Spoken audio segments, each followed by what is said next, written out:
Welcome to the Deep Dive into Success podcast. Jason and Rebecca are ready to fuel your next move. Every insight here is a spark. Ignite change. Seize the moment. Take action today and shape your tomorrow. Check us out by listening. And if you like what you hear, don't forget to subscribe to receive notifications when new content is available. Welcome to the Deep Dive. So, if you've ever had a great solution, truly great, but the prospect just stalls, this one's for you.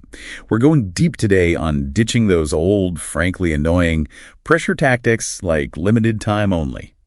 Our mission is understanding how you create real, genuine urgency, the kind that feels right, ethical, and actually works. Yeah, it's a big one. Because, look, anyone can admit they have a problem, right? Like knowing you have a flat tire. But that doesn't mean you fix it now. Prospects are, well, they're masters of just living with the good enough pain they already know. The real challenge isn't technical, it's emotional. It's about confronting what happens if they don't act. Okay, so you know the problem exists. What's the key psychological lever then? The thing that pushes them past just knowing? That's the core of it. It's what the NEPQ framework calls the consequence stage, neuro-emotional persuasion questioning.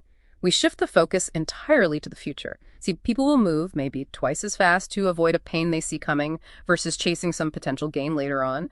Urgency has to bubble up from inside them. You can't just, spray it on from the outside. Right. Internal motivation. Yeah. So how does that actually play out in a conversation? The sources talk about two types of questions here. Exactly. They look similar, but the impact is totally different. You've got your basic problem question. That's focused purely on the now. Like, how is that slow system frustrating your team right now? It gets you maybe mild annoyance. Okay. Current friction. Mm-hmm.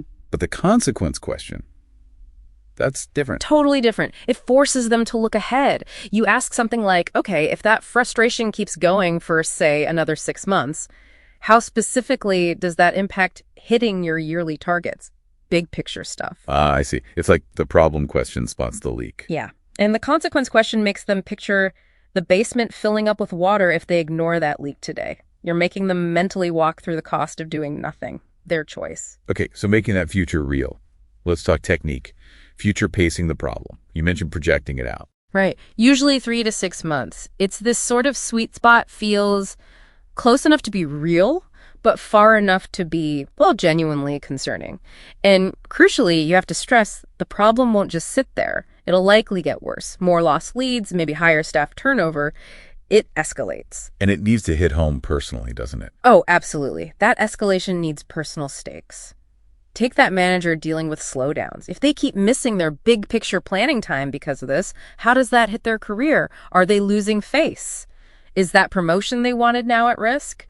You connect the business problem to their life. Okay, so they're visualizing that future problem, maybe even a personal setback. Then you bring in the numbers. Exactly. Straight into quantifying the pain, hard numbers. Turn that vague feeling of, oh, things are inefficient into actual dollars and cents. And the key is they have to do the math. Right. Not us. Non-negotiable. Yeah. You guide them, but they calculate it out loud. If they say, we waste maybe 15 hours a week on bad communication, you help them figure out the annual salary cost.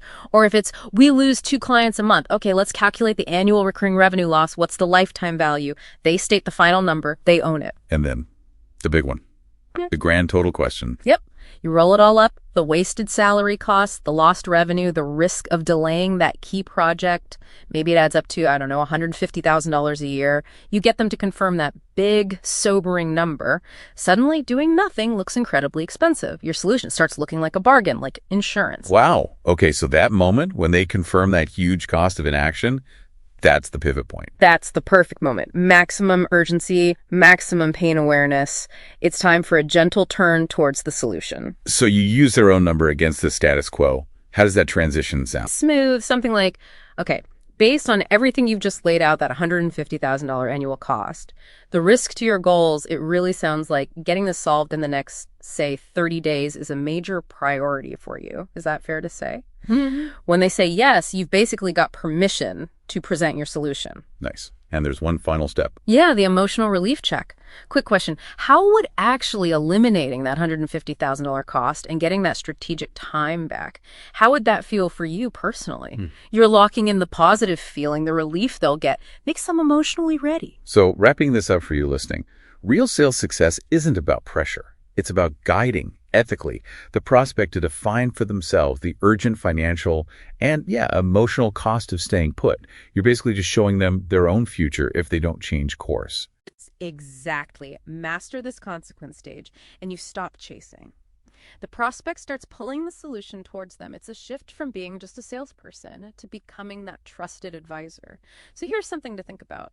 What's one problem you're dealing with right now, maybe operationally, that if you just let it slide for 6 more months, what would the quantifiable financial disaster look like? Figure out that number. That's your own urgency talking. Thanks for diving deep with us on this episode of the Deep Dive into Thriving Successfully. We hope you found a quick hack to take action on today.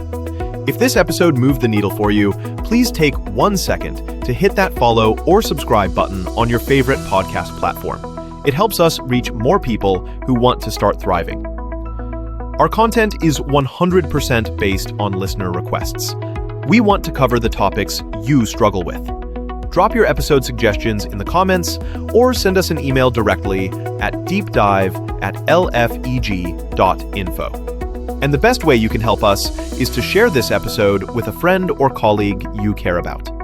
Let's build a thriving community together. Until the next dive, keep crushing your goals.